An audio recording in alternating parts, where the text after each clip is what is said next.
that is the environment the prisoners at danger. And I have to say, a society can only be judged by how it treats prisoners. Only punishment that should be is that the loss of liberty that they have. On one side, prisoners should be treated fairly, equally, and with respect.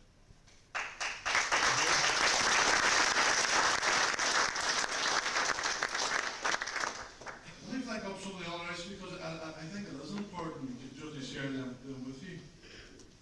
Clearly the body search is a big one, and we had the advancement of this last year coming through, which we thought may have been reconciled the differences, but clearly the management of the don't feel it is appropriate.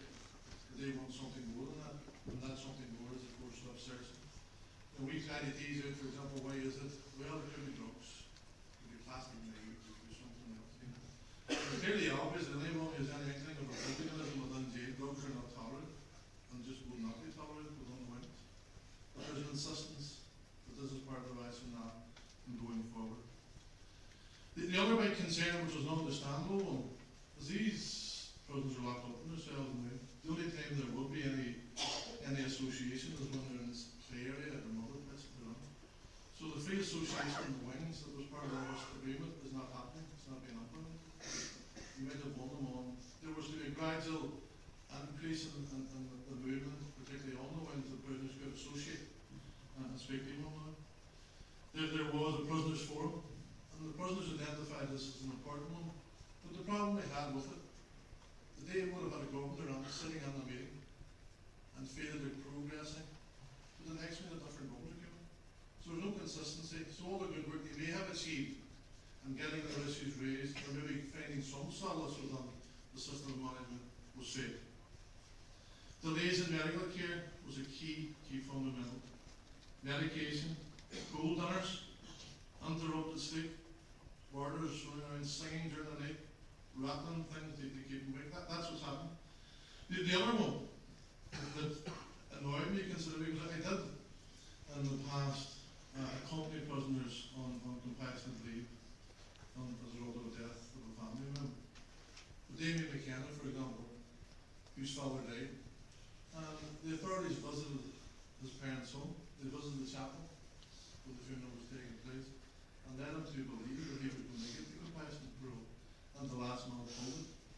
But not only pulled it, but they're now in circumstances where if somebody even is granted those compassionate parole, it's for 6 hours, and that includes travel time. If you haven't much time to sit with your family, in terms of, and we all know what it's like to lose a loved one. It's very traumatic, very distressing. But that was a night. Damien, I will say, and I met him. As I met with a number of individual dairy prisoners, I'm not going to name them here tonight, who have individual problems, which I am raising and taking up as a live issue. I want to finish out in terms of what's been done for protesting prisoners, in terms of what I'm still trying to achieve. And as I said, David Ford stopped me on Tuesday, learning that we were listening to the prison again next week, looking for a meeting with us on Monday again to talk over some of the issues, particularly possibly the night of his visit to Port Lease. But I'll be in direct contact with the governor on these particular issues. I don't think for the last number of weeks there hasn't been a day gone by that I'm not either emailing, phoning, or trying to get some resolve for prisoners' issues. Because the problem of all, when the prisoners inside, the families are left in turmoil, I would say as well. Worrying, what hospital did he go to? Who's looking after him? Or what's happening? So, in that circumstances, you know, it's a personal thing to me to try and resolve it in terms of the human rights. It's also hugely important for the legal one as well. And I think the most important one, and which will focus our times, is attempting to bring forward the Port Lease model and putting pressure on the master. And we know the antics of some of the unions. We've seen the antics of them in the MARIAN price debate.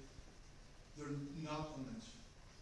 They don't want to have an inch, because we do know that they're the masters of the POA in the government. But we have to pledge ourselves to resolve the difficulties in prison. Because they do have a tendency they sparkle conflict or unrest outside as well, which we don't want. But liaison, certainly, I met Brian Shivers, for example, on the second day in prison, and clearly all the prisoners groups collectively have a very big concern with Brian Shivers. He has cystic fibrosis. He's clearly very prone to infection, very prone to anything that would cause a serious deterioration in his health. And he obviously is in no house, he's on dirty protest. And they're very worried for his own health. We do know the condition of cystic fibrosis, how quickly it can bring somebody down.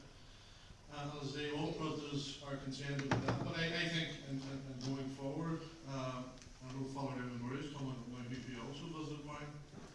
I think if there's any decency left, that Marian Price should be home.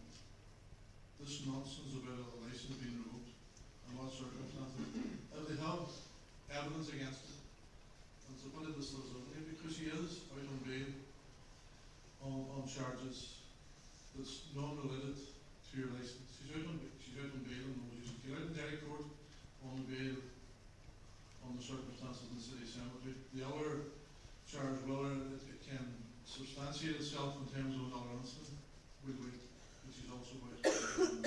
I think the obvious thing to do in these circumstances is for Marian Price, 57 years of age, to allow home to her family.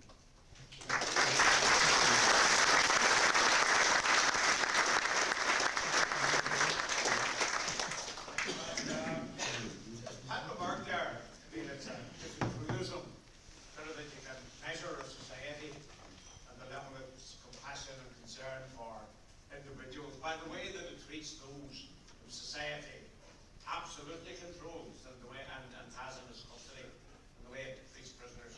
So it's true that you can measure a society by that criterion. It sort of follows in a way that the best fighters for society as a whole are those who fight for prisoners' rights. I think there are very few people here, north or south or anywhere else, who has fought as long and as hard as Father MARIAN, the last fighter for prisoners' rights, who was also involved in the fight for prisoners' rights when MARIAN and donors and the rest of them were in there all those years ago, and he's still here in the same cause. That's remarkable, that persistence in the cause of prisoners is a headline and an example to us all and to an awful lot of other people of influence in this society. So please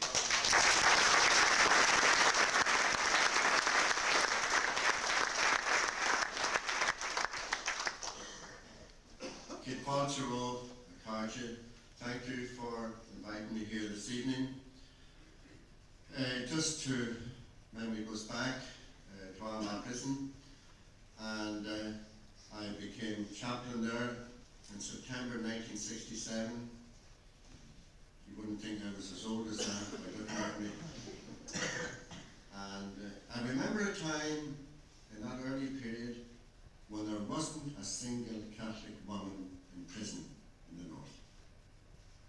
And Eileen Hickey, who was the first OC of the political prisoners, was contemplating before she died and was working on a book that would tell the story of these prisoners and let them tell the story for themselves. And they published that book. It went out of print within 2 days. What an indication of the interest in these women who suffered so much. And there they told their story. And it's wonderful that a lot be there for generations to come. And it's soon be reprinted, and of course there'll be a launch in Derry. And I said there was a time when I remembered not a single one. And then came the whole movement for civil rights, for human rights, for justice. And that's where I say. And what happened? The government oppressed those who wanted justice and civil rights. And so when Eileen was inquiring of me, because I have a vast archive of our prison over the 19 years, I was chaplain there until June 1988.